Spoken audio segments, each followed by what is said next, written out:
A very good evening to you, dear viewers. Hello and welcome to a new edition of Business Insider.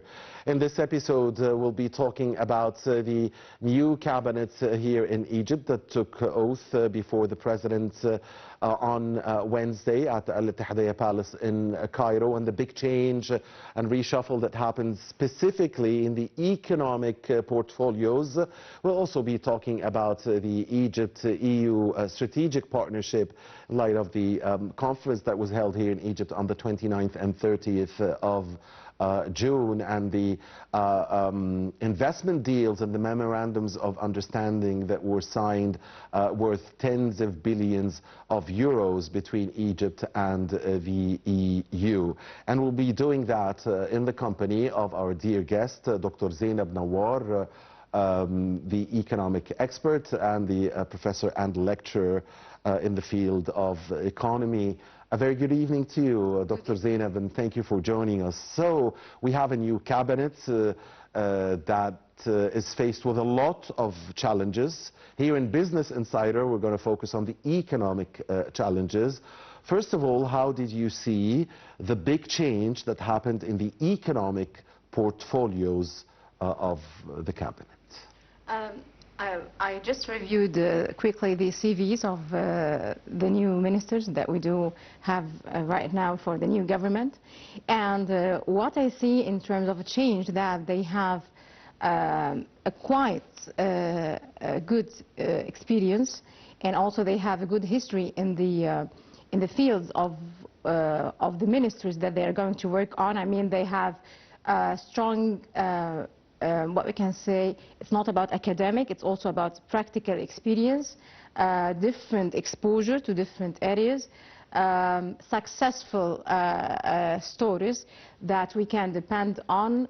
And also, it seems also from reading of the CVs of some of them that they do have, and they may have insights to the future. And this is what we truly need for the coming period for the government, given the huge challenges that we do have. The challenges is not about Egypt and the economy of Egypt, but also the worldwide challenges and the huge changes also that we do face. So I see it's promising government, and I see that with a strong potential, and we do hope that they would, what we can say, that they will be able to solve and to deal with the problems that we do have right now for the Egyptian economy. We do hope so. Yes, indeed, Dr. Zeinab, and when you were talking about the new ministers and mentioning their CVs and their practical experience, the first name that came to my mind, because I also read what you read, is the new finance minister, yes. Dr. Ahmed Kujuk. I don't know how we pronounce it anyway. Kojak. Kojak. So, and he served with the World Bank, and he's part of the Ministry of Finance for years. For a long time, yes. Yeah, and part of the deals that Egypt got with the financing deals and the loans that Egypt got with the IMF and the World Bank, and also a relationship with the EU, strong relationship with the EU. So the change of the finance minister and the new finance minister. What can a new finance minister anyway do in light of the immense challenges? I mean, the challenges are huge. So yes, a very respected figure, yes, one with academic and practical credentials, but are there any limits to what one minister can do in light of huge challenge? I mean, what do you want from the new finance minister? First, I will to tell about Ahmed Kojak. Yes, it's important that he has this type of long and sustainable, what I say, relationship with different international organizations. But for the history and for the CV of Ahmed Kojak, he used to be an old friend to us, and also he used to work at the Ministry of Finance since maybe more than 20 years or something, because I used to work at the Ministry of Finance at that time, yeah. And we used to be colleagues at the time. He's a very young yes. minister. Yes, he's very young, and the potential of Ahmed Kojak is that he had been working for the Ministry of Finance for a long time. to get the leadership and to lead a ministry like the Ministry of Finance, you have to come from the ministry itself. Why? Because the Ministry of Finance is not about the EU, it's not about the World Bank, it's not about the IMF. This is part of the story. But the biggest part and the challenging part is dealing with the ministry itself, the different departments in the ministry, to get the support from the heads of certain divisions, to have the ability to... A lot of divisions in the ministry, yes, huh? of course. So give us some examples. The division that is responsible about preparing the budget, the Egyptian budget, for example. Right. You have to know, and specifically for the Ministry of Finance, with the bank, with the central bank, with yes, with and Europe, to know with the US, the Ministry of Finance Africa. itself. This is the biggest ministry in Egypt. You have to know exactly the different departments and for each department what exactly the responsibilities and how to use each department for the maximum and optimum use. You have to know the details that is related to the budget and the budgeting system of Egypt. This is what exactly means by the Minister of Finance. The Minister of Finance should have some sort of strong tools of the ministry itself. And this is why the Minister of Finance, Ahmed Khoja, came from the ministry itself, yes. So this is very important, the relation and how to deal with the different international institutions. This is also, it comes by practice, to know how to deal with them, how to negotiate with them, how to handle whatever information they do need, how to benefit from the opportunity they do present. So to lead a ministry like the Ministry of Finance, this needs a lot of experience, and also to know the details of the ministry, and to, what can say, have at your hand good tools to deal with the employees and to deal with the youth and to deal with the divisions and the whatever in the ministry itself. You know, after you mentioned the word budget, and naturally, I mean, the Ministry of Finance is tasked with a lot of things that have to do with the budget. I mean, you made me feel that, yes, the Minister of Finance can make a big impact and solve a lot of problems, yes. Yes, he can do that through the use and the appropriate use of the tools that he do have. How to use internally the resources that you do have. How you can just look for opportunities if you have a good relation with the different organizations, international organizations, so how you can negotiate with them different opportunities. How you get the optimum output and the optimum level of work from the employees of the ministry itself. How you can do all of that. And of course, how to deal with the other governmental officials, and how to deal with the different ministers from your portfolio, yes. The economic portfolio. Yes. So you gave me a sense that, you know, this is why we say the economic group, because the ministers of the economic group, simply, there has to be a lot of cooperation between them, basically to the level of integration, right? I mean, because he has to deal with very closely with the Minister of Investment, which, by the way, we have a new Minister of Investment, Mr. Hassan Al-Khatib, I believe, yes. And at the Minister of International Cooperation, Dr. Al-Mashat is still there. Dr. Rania Al-Mashat. Ministry of Industry also. Right, Trade and Transportation. Yeah. Okay, so the Ministry of Finance is the, what can I say, it's one of, it's the hub for the rest of the ministries. Why we are saying it's a hub? Because of financing the different activities, a lot of coordination and a lot of files. The office of the Minister of Finance, usually you will find a huge number of files. From the different ministries. Yes, a huge number of files, huge number of projects that had been done, and also that will be done. Ongoing, yeah. Yes, ongoing project with different ministers and different entities and all of this. So all of this you will find it at the end in the Ministry of Finance. This is why the Minister of Finance has a huge leadership role. It's not about solving problems, it's about leading different situations and helping different ministers to get whatever sources of finance, to get support, to cooperate with the even the international, the ministry that is led by Dr. Rania Al-Mashat. Yes, international cooperation. Yes, international cooperation. So you have to deal with all of those, and you have to lead all of those. So the role of the Minister of Finance is very important. Usually the leader of the economic group? It's not about who is going to be a leader, but he has a dynamic role, with all of them. It's not about leading I the didn't situation. mean superiority or seniority. Dynamic role with them. Yeah, that's what I meant. Yes. He's the orchestrator, or at least the link between all of them. The thread between maybe these different entities and these different ministries. So I think there will be a huge... So what does this change tell you about the, the vision, the goals of this new cabinet, knowing that we've changed a lot in the economic portfolio? Because when I mentioned that we do have a lot of challenges, of course, I mean, and you know it more than anybody else, Egypt is committed with the economic reform program, which will take away more subsidies from, say, electricity, oil and gas, and you name it. At the same time, there is a goal to limit inflation, to keep inflation down, to keep prices at least steady so as not to overburden the citizens further. So, I mean, it's a very delicate balance and a huge challenge. Yes. I see that they have to come with a new vision. What we mean by new vision, it's not totally new vision, but they have to think in a different way. They have to find solution to the problems in a different way. They have to use different tools. They have to look for different resources. I mean that we are just waiting from them to bring new ideas and new systems and new ways of thinking that is different than past times. I don't know, it seems to me this will be a huge work on their shoulders.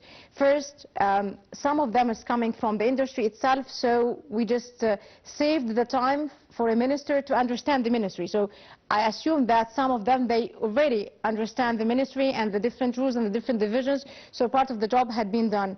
The other job that should be done, how to solve the current problems in a dynamic and a different way, how to bring resources also in a different way, how to talk with the different and external world in a different way.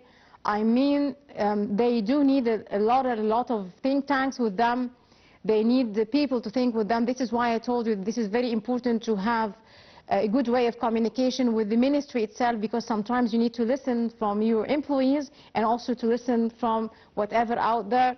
So I think listening and thinking and getting a lot of advisors, not a lot, but a number of expertise and number of advisors to help and to support and look to the situation from a different angle and looking for a solution, because this is what we do need right now, looking for different solutions and to manage in a way that seems to be and should be different than whatever that had been done before, because we are now living in a changing world. There is no fixed things, no ثوابت خلاص. Everything is changing. From a day to another, you will see different variables, you will see different change. What we're going to do for this huge number of changes, there is no fixed variables. We used to have in this economics saying that we have something fixed and something variable. We now have everything that is changing, and we have different variables everywhere. So how they would accommodate themselves on that, this is very important. Thinking differently, using the science and try to put it in the theme and try to just think how it will work given the context of Egypt and how it will work given the changing context worldwide. Right. A very important point that you mentioned, Dr. Zeinab, indeed, because we are in a dynamic world indeed. And you know, if it took like 100 years or hundreds of years between, you know, an industrial revolution or a global, of course, I mean, or a technological revolution or an agricultural revolution centuries before that, we are now having, you know, technologically related revolutions every few years. What happened with the coronavirus pandemic changed a lot of conceptions. What they call the cryptocurrency, I guess, has changed a lot of beliefs. The way trade now goes between the wars that are everywhere and the climate change, and I mean, you name it. I mean, you take the podium. I mean, the world is changing very quickly. Very quickly, and we started to have a lot of New variables. Yes, yes. Part of the issue that we do have from the economic problem that we do have here in Egypt, that maybe in the planning we used to tell that we have some fixed rules. We used to import the food from whatever from Ukraine, and we used to import whatever from Russia. Now we have a problem with Russia and Ukraine. They are not problem. We don't have problem with them, but I mean the two countries, they are suffering. Sorry to interrupt you, but I wanted to ask you on this. We used to have fixed way of dealing with the world. This is not the current vision. Or the 5-year plans. So are we living in a world today when you can no longer make 5-year plans because of the fact of the world is so dynamic? Is it to that extent? Yes, yes. We started to have the crisis, and now to think how we can solve the crisis. This is not the way that should be done right now. You should predict the crisis. You should predict the crisis now. Predict put a scenario if there is a war in India. So maybe in India we will not be able to get whatever the type of food that we used to get from India. If there is a war in China and Taiwan, so what about the raw material for some of whatever industry that we do have, and we used to bring this raw material from China? So what we can do? We have to have different scenarios. We don't have what I would like I want to tell you.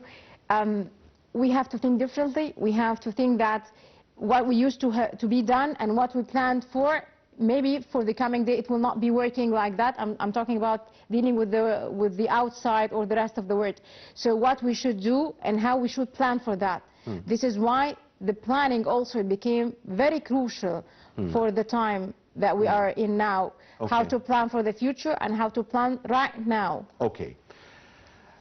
Some ministries that are not officially at least or traditionally linked to the economic portfolio, like the Ministry of Supply or the Ministry of Electricity or the Ministry of Oil, but because of the situation in Egypt, the challenges that we are still facing, despite the improvements in the economic conditions, at least since the Ras Al Hikma investment deal, we have seen changes at the top of the ministries of supply, electricity, oil, and others. How do you see the significance of that, and how can these changes also be related to the economic performance? Again, the international crisis that we are living in internationally, it brought the issue of energy security. There is something called security of energy. So for the oil and electricity, it became a crucial thing. It's something related to the security of our country. It became one of also the important ministries and the important players. We used to have the energy here in Egypt. We didn't used to say that we have a problem in energy before, but now we have a problem in energy. So energy and the sufficient resources and how to look for different resources, giving the struggle of these civilizations, giving this huge changes, it became an issue, it became a burden on us. And by the way, the ministry is also named and renewable energy. I mean, why they added the renewable energy? I mean, I'm sorry to tell you that for the renewable energy, we didn't use it as we used to do before, because if we had took care of the renewable energy, I think some of our problems should have been solved. But what happened, why we are looking for the renewable energy, it's not about Egypt, it's about the rest of the world, because the rest of the world discovered that when they didn't took care of this resource, so they are now in trouble. It's not about Egypt. We are not the only country that have an energy problem. I mean, the rest of the world, since the Russia-Ukraine war, the world has been disturbed. I want to say what the war between Russia and Ukraine, and before this war, we have the war between trade war between U.S. and China. The world had been disturbed, so a lot of disturbance and a lot of actions. The Russia-Ukraine war affected the supply ministry, the wheat, and affected the oil and energy ministry. Very obvious. and the electricity ministry, which also is related to energy. So this is why part of the crisis that we do have, that we used to deal with the rest of the world, as we have this fixed supplies, this fixed whatever supply of energy, whatever the... And of course the Israeli aggression on Gaza, on Palestinians in Gaza affected a lot of things. Of course, and also what's happening in Sudan. Of course. And we know that in Libya, I know that there is some sort of and Egypt, dealing with this. Egypt has a big role that it has been, performing and will continue to perform, whether in trying to stop the war in Gaza or in helping the Sudanese parties reach an accord, an agreement, and helping also in Libya. So you cannot just think of what we do have in terms that it's all internal problems. It's not all about internal problems.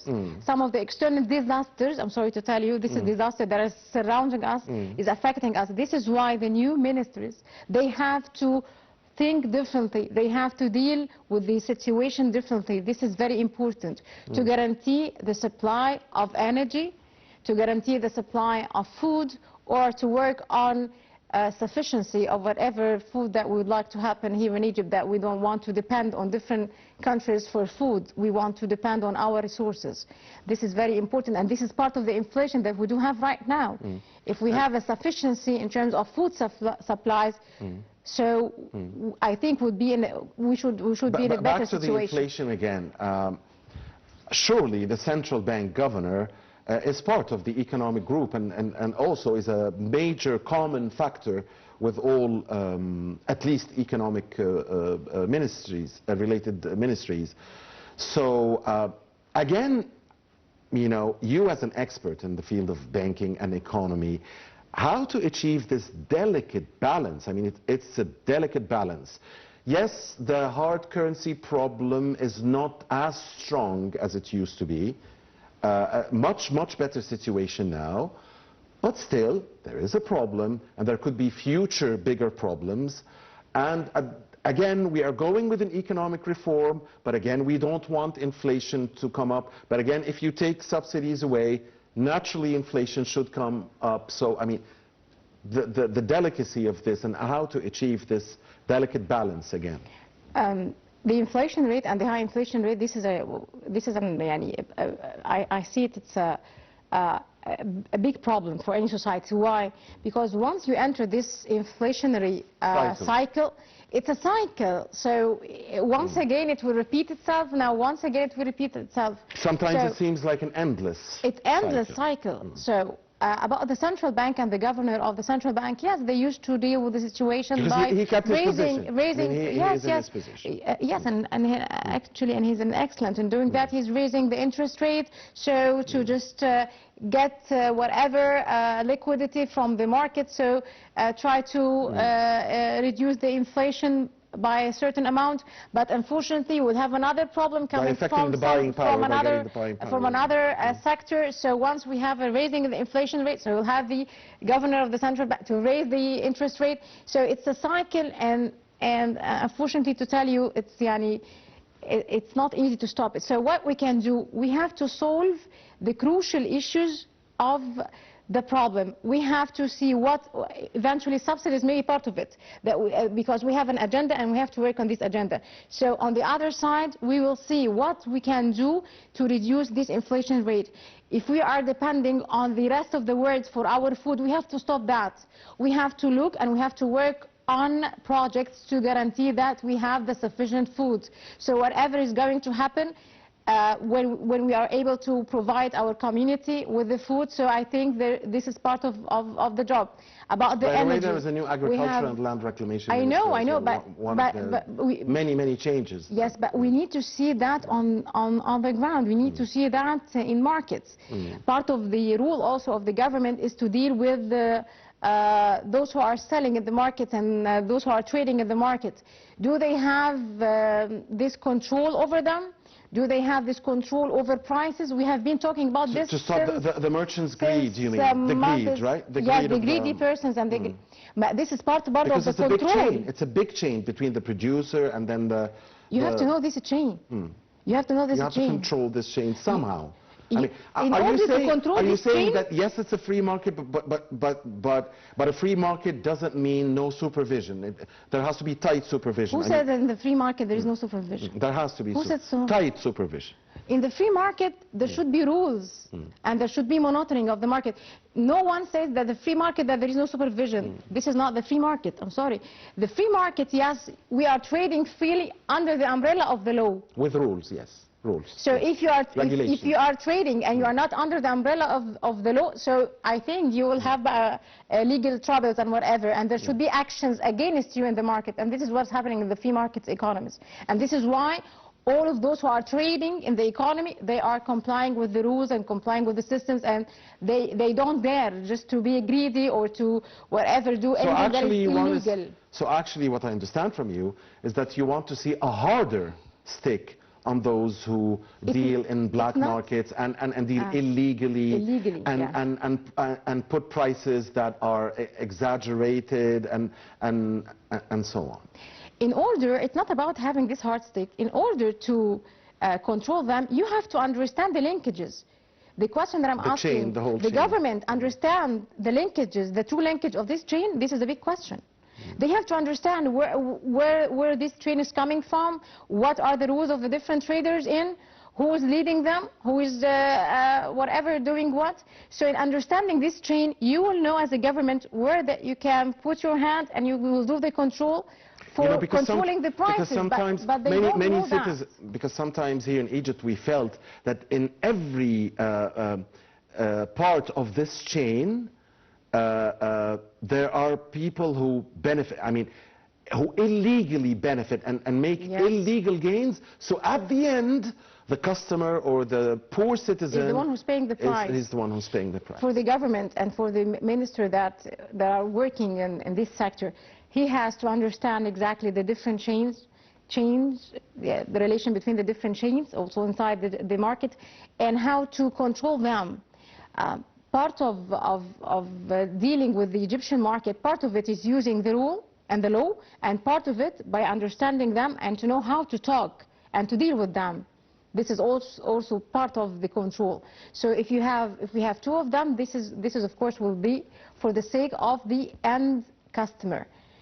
Again, it's a rule or a mean also to reduce the inflation rate, and this is very important. The energy and how to ensure that we have the sufficient energy resources. What about renewable energy and all of this wind that we do have, all of this whatever solar energy that we do have, asking the EU to, which is part of the conference that we do have right now, that for the EU to finance projects mainly for the renewable energy. And why the EU are now talking about renewable energy? Because the European countries themselves, they are thinking about that, and they're thinking about using Egypt along with the different countries in Africa as a resource of the solar energy. So this is a benefit for us, and we have to use it.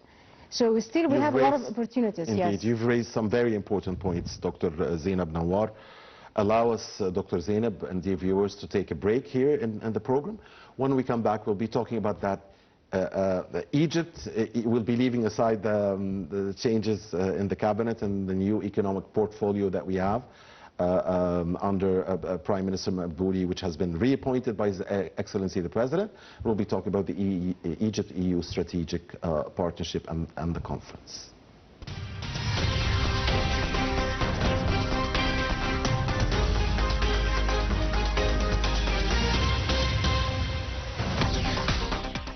Okay, and welcome back, dear viewers. You're still watching Business Insider here with the economic expert and the professor and lecturer of economic sciences, Dr. Zeinab Nawar. Will now be talking about the Egypt-EU strategic partnership and the conference that we saw here in Egypt. I mean, $49 billion worth of deals and memorandums of understanding and in various sectors.